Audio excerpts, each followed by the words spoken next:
Assalamualaikum warahmatullahi wabarakatuh. Perkenalkan, kami dari kelompok 4. Kami akan berdiskusi mengenai topik evaluasi data, yaitu main, standar deviasi, RSD, dan kejujuran data.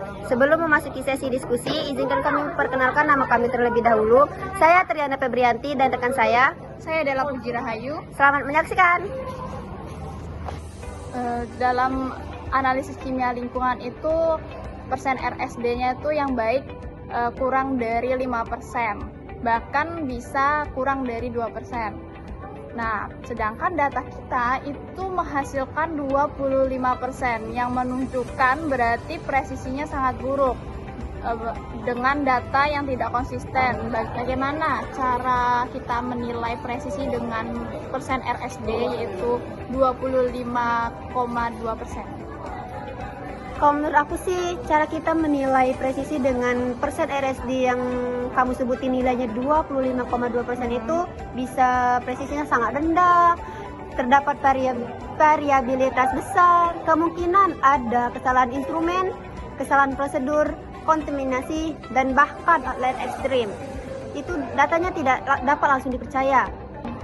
Apakah jika data yang kelima itu langsung dihapus dengan nilai 3,45 ppm?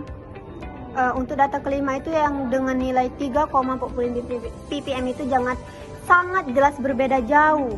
Tetapi untuk secara ilmiah, data tidak boleh langsung dihapus hanya karena mengganggu rata-rata.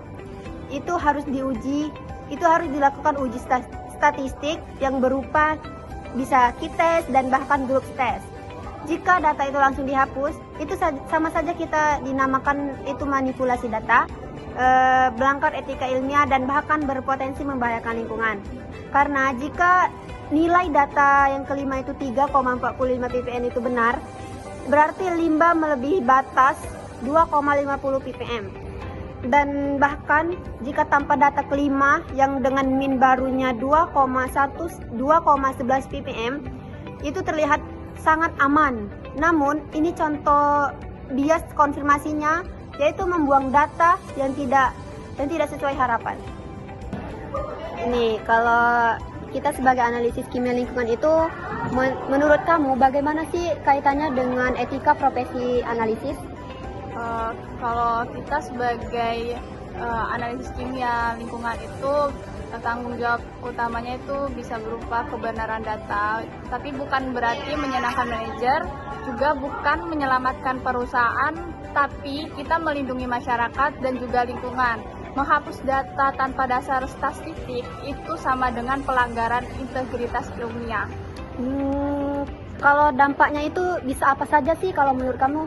Dampaknya itu bisa sungainya tercemar, kerusakan ekosistem, masalah hukum, terus dapat kehilangan kredibilitas laboratorium.